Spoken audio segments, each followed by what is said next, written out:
Hello, today I am taking the lecture on MDS, that is complete lecture with PPT. And if you want a separate lecture that is quick revision on MDS, then you can see my another video of MDS that is with quick revision and that is conceptual too. And or simply you can subscribe the channel so that you can get updated with my new videos. So just we are starting with the MDS. This is complete lecture. MDS, it is myelodysplasia. Myelo means myeloid series. This means defective and plasia means synthesis. Here, the defective myeloid synthesis is there and it is pre-leukemic condition.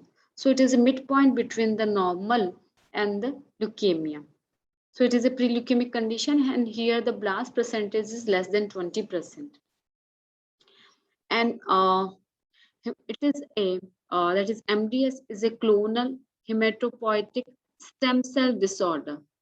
It is a clonal hematopoietic stem cell disorder and it is characterized by the cytopenia, dysplasia, cytopenia, and ineffective erythropoiesis. Ineffective hematopoiesis is there. Though the bone marrow is producing the cell, but they are ineffective and all the cells are useless. And because of this reason, the bone marrow is cellular. So it is hematopoietic stem cell disorder and characterized by the cytopenia, dysplasia, and ineffective hematopoiesis. And because of that, the bone marrow is cellular. The criteria or the threshold of the threshold for the cytopenia are the hemoglobin less than 10 gram per deciliter, and the absolute neutrophil count is 1800 per microliter, and the platelet count is 1 lakh per microliter. So these are the threshold of the cytopenias are there.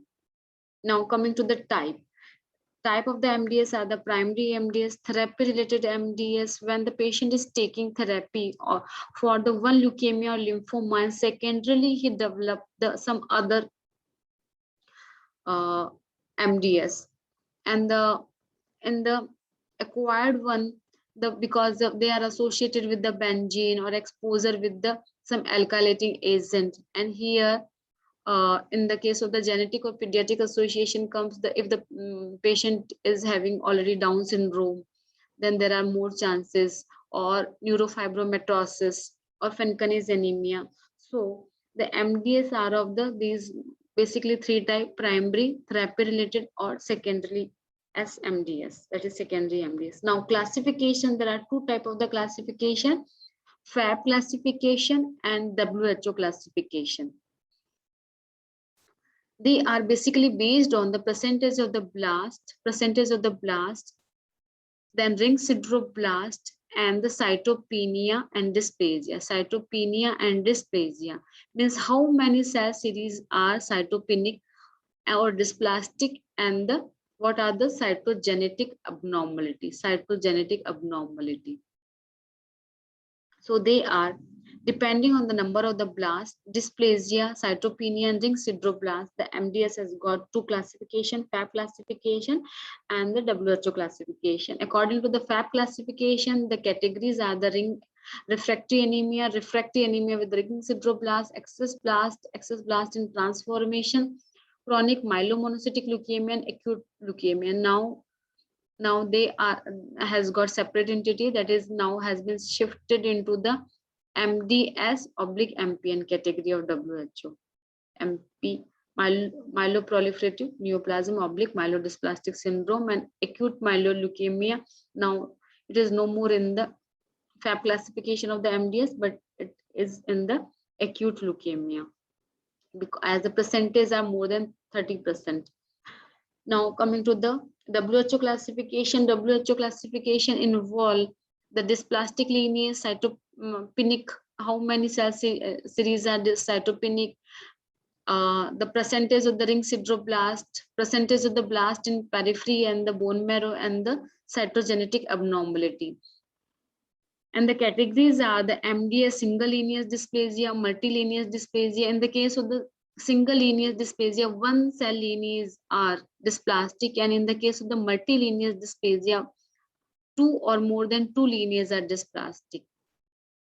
And the other category is MDS ring sideroblast. It is again divided into the two, SLD or MLD. Here the percentage of the ring sideroblast are more than 15%. The important thing here is if there is a genetic mutation, that is SF3B1 mutation is there. If this gene is mutated SF3B1, then the ring sideroblast cutoff criteria may be lower down to the 5%. Then means if the less than if the percentage of the ring sideroblast are 5%, still it is counted as a MDS ring sideroblast, MDS RS category. The other is MDS with the isolated deletion 5q, as this is WHO classification and it involves the cytogenetic abnormality also. So there is a separate category of the this, that is MDS isolated deletion 5q, and it has got very good prognosis. 5q deletion has got good prognosis, and it is associated with the thrombocytosis. Thrombocytosis is there. The other categories are the excess blast 1 and 2. They depend on the percentage of the blast. Here the percentage of the blast is 5 to 9%, and here the 10 to 19%. The important thing here is if OR rod is seen, then despite of the percentage of the whatever the percentage of the blast is there, then it will be included in the excess blast 2 category. The other category is MDS unclassified and the MDS childhood MDS. Now coming to the clinical feature. Clinical feature, it involves mainly elderly patient, that is more than 65 years, and the features are anemia, leukopenia, thrombocytopenia, and the presentation will be of because of the anemia, weakness, because of the decreased neutrophil count, patient will present with the infection, and because of the thrombocytopenia, presentation will be the bleeding presentation. Now autoimmune abnormalities sometimes complicate the symptom like iritis, vasculitis and all. The diagnosis is based on the history. History is very important just to rule out whether is it any reactive condition or not, or it is treatable, because some mimickers of the MDS are there. So we have to rule out that mimicker also, or we have to carefully rule out either it is secondary MDS is there or therapy related MDS is there. So this can only be, we can only rule out by the proper history. Now coming to the CBC, by the CBC we will get to know the parameters, hematological parameter, and we can have the idea about the cell cytopenia. The other is PBF. By peripheral blood film, we see the morphology of the cell. By peripheral blood film, we see the morphology of the cell. In which cell series there is a dysplasia is there. In bone marrow aspiration, we see the precursor of all these lineages and the ring sideroblast.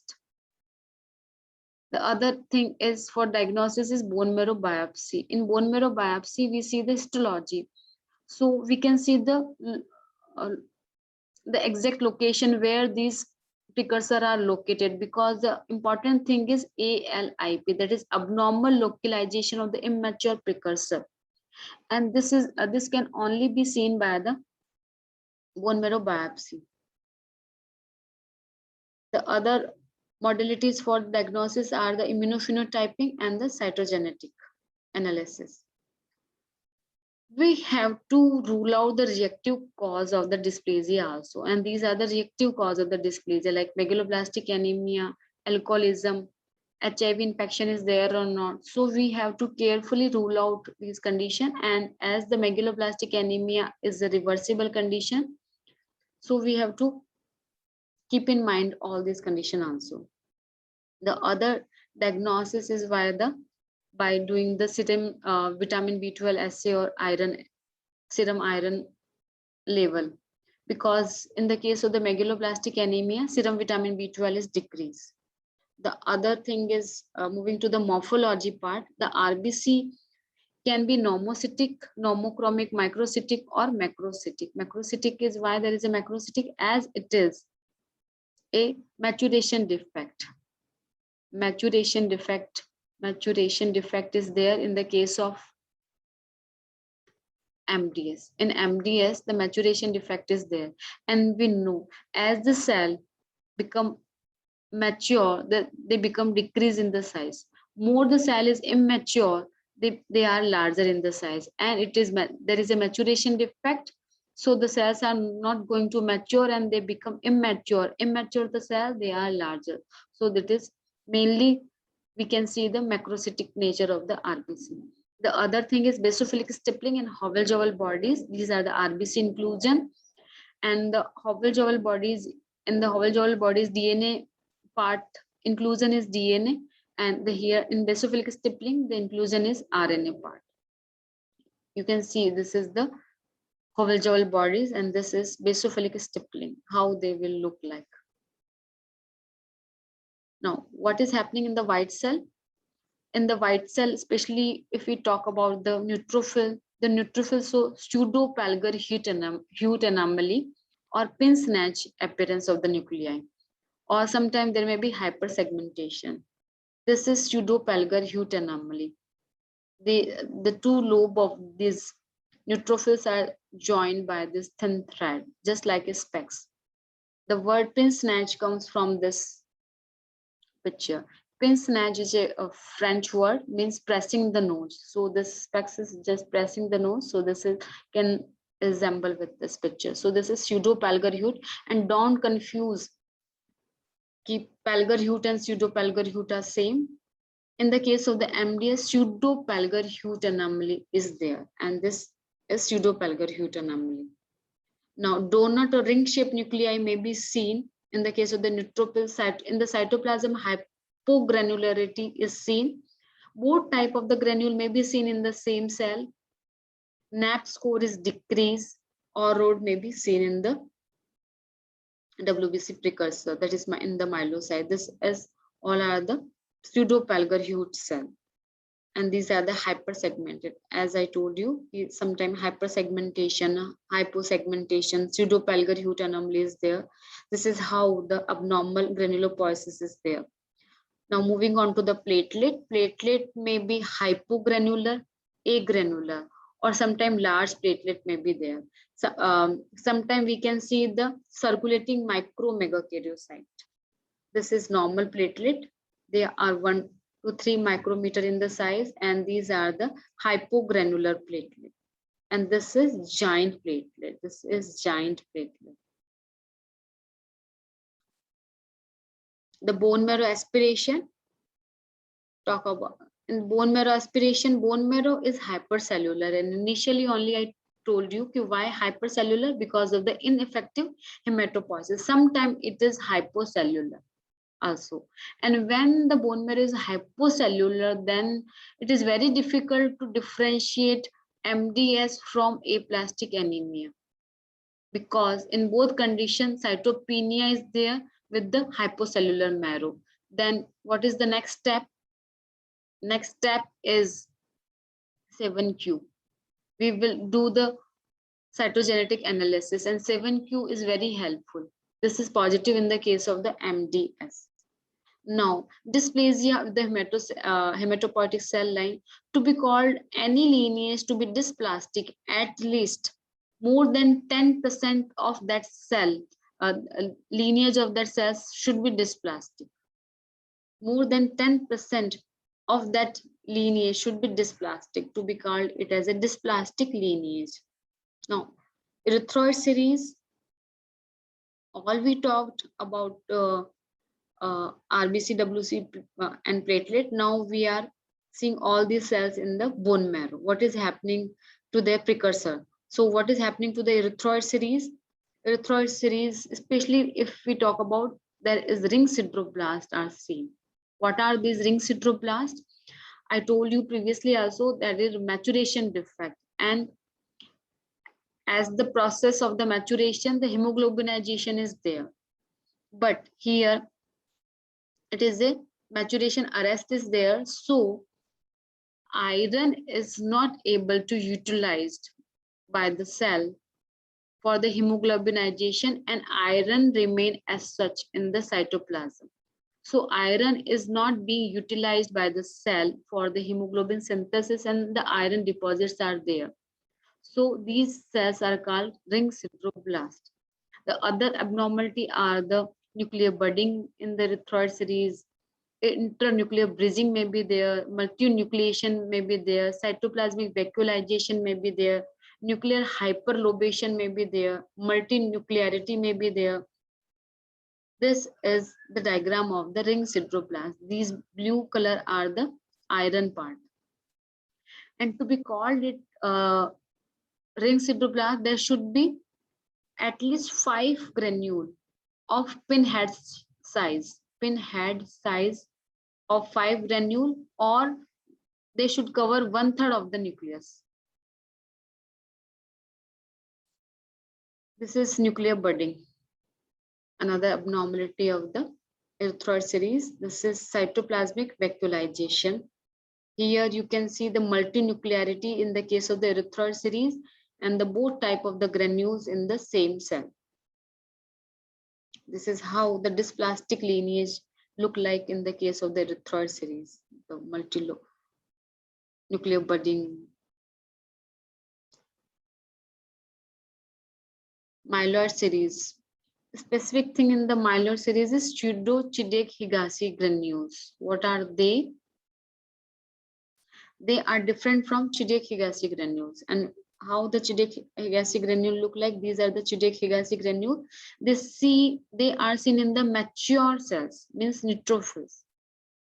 And these pseudochidec-Higashi granules are seen in the immature or the precursor cells, like in the myelocytes or metamyelocytes or the myeloid precursor cells of the neutrophils. So important thing is they are pseudochidec-Higashi granules are seen. The other abnormality in the case of the myeloid series is defective granulation, nuclear hypolobation, or ROD may be seen. Irregular nuclear hypersegmentation may be there, sometimes small granules, large granules. So all these abnormality will be there. Here the 2 lobes of the myelocytes. These are the 2 type of the granules in the single cell. This is hypersegmentations.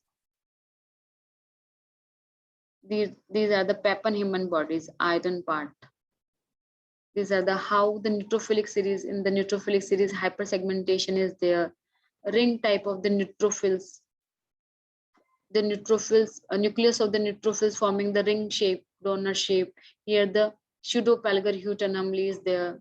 So this is all the abnormality. Now coming to the megakaryocytic series. In the megakaryocytic, the important thing is micromegakaryocyte. These are the immature precursor.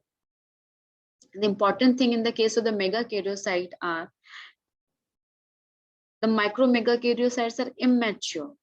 Means in the previously I told you immature the cell, they will be larger, and the mature the cell, they will be smaller. But here the immature cells of this megakaryocytic nature are the smaller ones. So they are micromegakaryocytes.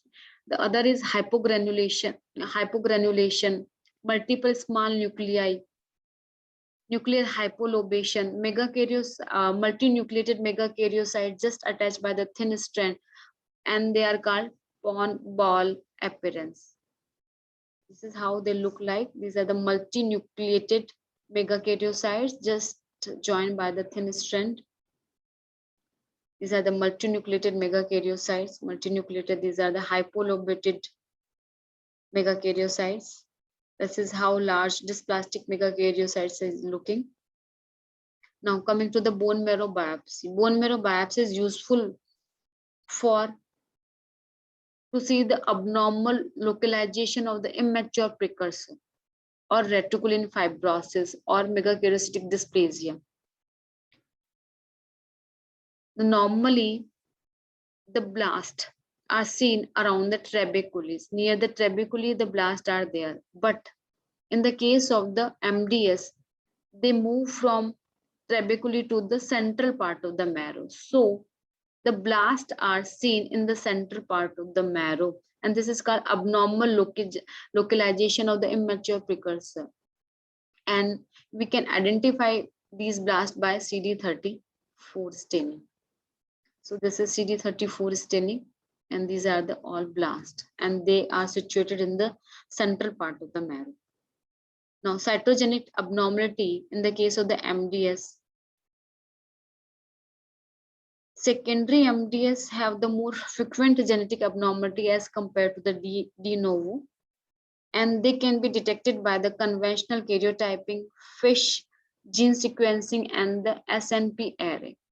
By the gene sequencing, even if the load of the tumor cells are less than 5%, then only we can identify. So this is the role. And these are the abnormality. I am taking only the important one. Deletion 5q, deletion 7q, monosomy 7, monosomy 5, trisomy 8. These are the there. And the deletion 5q has got good prognosis. The other important thing of 5q is it is associated with the thrombocytosis and macrocytic anemia. 7q deletion help MDS to differentiate it from the aplastic anemia. Monosomy 7, the important thing of the monosomy 7, it is associated with the pediatric MDS. And the monosomy 5 is seen in MDS with excess blasts.